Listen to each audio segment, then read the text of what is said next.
Кимдегим Алексей Шишов менен схема түзүп иштеше баштаса, баары камалат. Бул туурасында президент Садыр Жапаров маегинде билдирген. Шишовго байланышкан суроого жооп берип жатып, мамлекет башчысы азыр парламенттеги депутаттар 2010 жылга чейин мурдагандарын Шишов айтып койбосо экен деп сарсана болуп жатышканын айткан.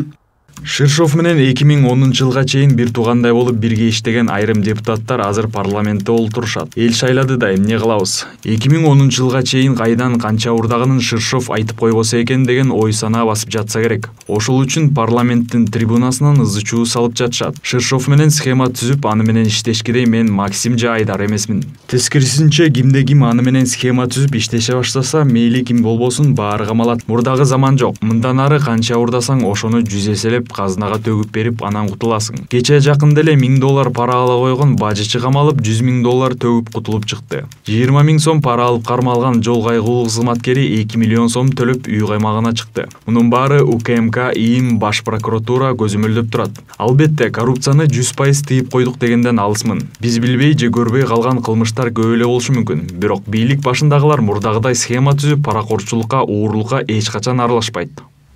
Ошондой эле Жапаров башкаларга окшоп президент боло калып эле 3-4 жылдан кийин мультимиллиардер болуудан алыс экенин, ага байлыктын кереги жоктугун белгилеген. Муну менен катар ал Шишовдон буга чейин Акаевден маалыматтардын алынгандыгын, мамлекеттин кызыкчылык үчүн абадай зарыл болгондугун билдирген. Ал эми Бакиевтерди актаганы жатат деген айрым чагымчылдардын сөзүнө көңүл бурбай эле коюуга чакырган. Маек учурунда санариптик өнүктүрүү министрлигине Мегаком, Кыргыз Телеком, Дастан, Евразиялык банктын өткөрүлгөндүгү тууралуу кеп козголгон. Садыр Жапаров буга чейин эмнеге санариптештирүү иштери ишке ашпай келгенин изилдеп чыкканын көрсө, мекемелер бири-бирине баш ийбей баары санарипке өтсө, азыркыга чейин жеп жаткан жемдеринен кур жала калышаарын ойлошкон деп сыпаттаган. Эми санариптик өнүктүрүү министрлиги аркылуу санариптештирүүнү 1 жылда ишке ашыруу чечими кабыл алынгандыгын билдирген. Санариптештирүү иштерин чачыранды кылбай бир министрлик аркылуу жүзөгө ашыруу иштиктүү натыйжа берет дешет талдоочулар.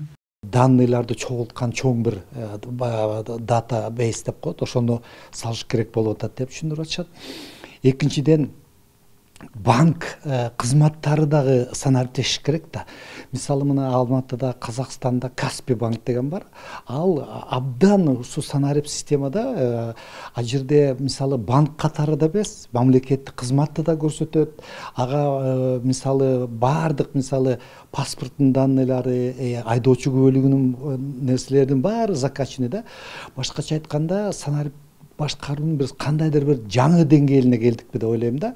Жакында эле Бишкек шаардык соту Сентарага карата экологиялык каржылык дооматтарды четке каккандыгы маалым. Өз кезегинде президент кумтөр боюнча келишим 4-июлда күчүнө кирерин, ошондон кийин толук маалымат берерин айткан. Экология боюнча мурда кандай сөздөрдү айткан болсо, азырда ошол эле пикирде турарын кошумчалаган. 1990 жылдарда эле гендеги иштер туура эмес башталган. Чыныгы адистер тартылса, экологиялык катастрофалар орун алмак эмес. Дүйнөлүк эл аралык мафиянын колундагы кумтөрүбүз Кыргызстандын колуна өттү, кыргыз өкмөтүнүн толук карамагына өттү дегендей. Бул эми баягы жалаң эле экономикалык нерсе эмес мен үчүн мисалы. Бул баягы улуттук намыстын маселеси, биздин келечегибиздин маселеси. Азыр эми мен кээ бир биздин жарандарга таң калам, баягы мындай кумтөрдө маселе чыкты десем мындай табалап, мына ушуну көрмөкпүз деген сөздөр айтылып кетип атат да. Эми антпешибиз керек менин оюмча. Кумтөр баарыбыздыкы. Кумтөр жаман болсо бир да кыргыз жараны жакшы болбойт. Тескерисинче жакшы болсо мүмкүн баарына дагы мындай пайдасы тиет. Бюджет аркылуу, ошол жерде иштеп аткан адамдар аркылуу дегендей. Эми кумтөрдөн баягы президент көбүрөөк ачпаптыр, себеби 4-июлда жарыялат деген сөз кетпедиби?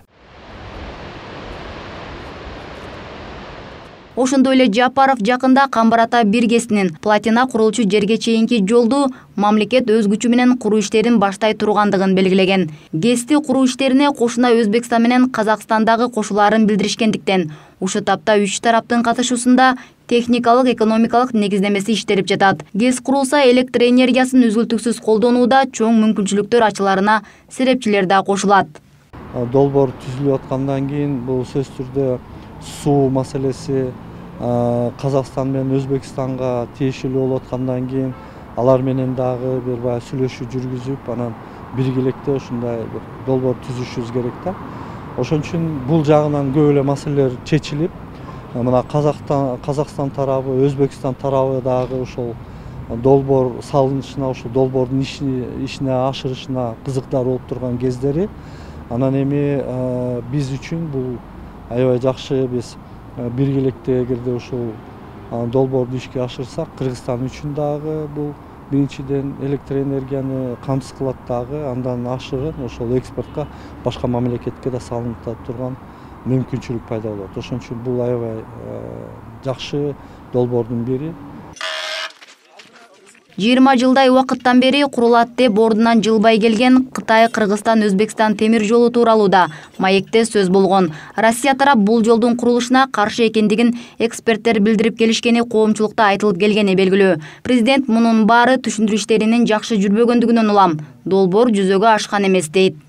Ооба, чындап эле темир жолду курабыз дегенге 20 жыл болду. Бирок такыр эле башталбай келген. Кыргызда саптай албай ийнеден көрөт деген жакшы сөз бар. Буга чейин эч ким Россия тарапка бул жол бизге аба менен сууда керек экендигин түшүндүрө алышкан эмес. Кечээ жакында ЖККнун саммитине барганда Владимир Владимирович менен жарым саат ушул темада сүйлөштүм. Акырында ал киши бул темир жол бизге аба менен сууда керек экендигин түшүнүп, эч каршылыгыбыз жок, силерге керек болуп атса сала бергиле деген позициясын билдирди. Кудай буйрса быйыл долбоору бүтсө, эмдиги жылы баштайбыз. Долбоор 3 тараптын катышуусу менен даярдалып жатат. Бул жол салынса, биз туңгуюк мамлекеттен чыгып, транзиттик мамлекетке айланабыз. Жумуш орундары болот, экономикабыз дүркүрөп өсөт. Кечээ эле тышкы карызыбызды кантип жабабыз деп жаткан санаабыздан арыла турган кумтөрдөн кийинки дагы бир финансылык булагыбыз пайда болот. Демек, эч камсанабагыла. Алдыга кетип бара жаткан жолубуз түз. Келечегибиз кең. Тынчтык болуп турса, баары жакшы болот.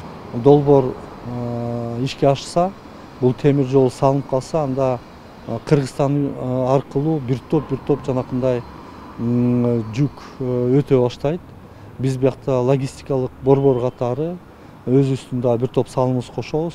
Кытайдан ошо Кыргызстан аркылуу, Өзбекстан аркылуу, андан кийин ошо Европа мамлекеттерине көп товарлар ташылып кетет.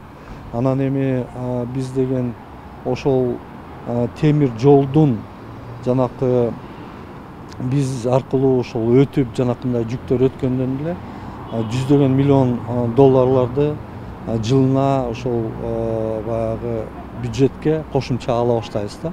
Бул эми аябай маанилүү долбоорлордун бири болуп турган кез. Коронавирус пандемиясы башталгандан бери токтогон эл аралык темир жол каттамдары 6-июндан тарта ачылат. Унаа каттамы дагы жакын арада башталарын Садыр Жапаровдун маегинде маалым болду. Ошондой эле өлкө башчысы азык-түлүк бааларына токтолуп, кошуна мамлекеттер эле эмес, дүйнө жүзү боюнча салыштырганда тамак аш Кыргызстанда арзан экендигин айткан. Ал эми бир гана күйүүчү май Казакстан менен Россияда бизге караганда арзан. Бирок бул мамлекеттер нефти өндүрүп гана тим болбостон, башка мамлекеттерге дагы экспорт кылышат деген президент. Мындан сырткары ал апрелден тарта мугалимдердин айлыгы көтөрүлгөндүгүн, калган тармактарда маяналар 1-октябрдан баштап жогорулай тургандыгын айткан.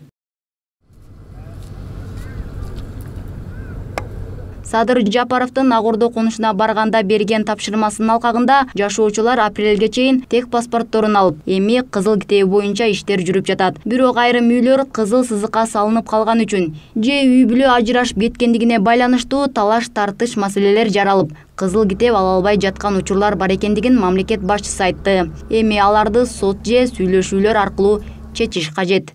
Мээрим Дүйшөналиева, Нурдан Карыпбеков, Пирамида.